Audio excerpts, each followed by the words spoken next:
Hello বন্ধুরা, আমি বাউদা সাইফুল আবার আয়া বললাম নতুন একটা মিনি ব্লগ নিয়ে।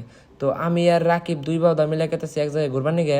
কনে কেতেছি ঘুরবার নিগে আসলে আমরা নিজেরাও জানি না। তো গাড়িতে যেহেতু তেল আছে সেহেতু আমরা যাই থাকুম, তোমরা ফুল ভিডিওটা দেখতে থাকো। গাড়িতে তেল ফেরানোর আগে আমরা আয়া পাইলাম একটা পাগার। তো পাগারে দেখি কি মহিষ মেলাডিতে এক লগে জাপ পারতাছে। কি নিগে এত দূরে এনে মহিষে জাপ পারতাছে কারণটা বুঝলাম না। তো বুঝবার নিগে আগে নামো নাইমা দেখি আসলে কি হয়েছে। এনে মহিষ জাপ পারার কারণটা হইলো আজকে মেলা গরম। কারণ তোমরা জানো যে মহিষ বেশি টাইম গরমের মধ্যে টানা থাকা আর না পানিতে নামন নাগে। তখন তুমিও যদি তোমার ফেভারিট মহিষটা এনে যাওয়াবার চাও তাহলে আয় হারো, তুমিও শান্তি পাইবে, তোমার মহিষটাও মেলা শান্তি পাইবো। এই লোকেশনটার নাম কি আর নাই ফের গেলে কোন দেয়া হন না, এটা আমি ভিডিও লাস্টে জানাতেছি। তার আগে কটা সিনেমেটিক ক্লিপস দেখে নাও। মরম দিদি সেনেহ দিদি বাত তেল পায় মন ফুল বসর করি দিয়া নাই।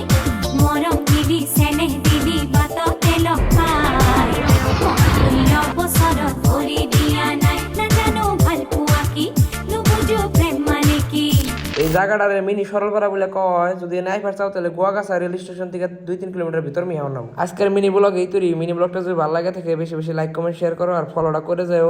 এরপরে কোন জায়গার মিনি ব্লগ বানাবো একটু কমেন্ট করে জানাও।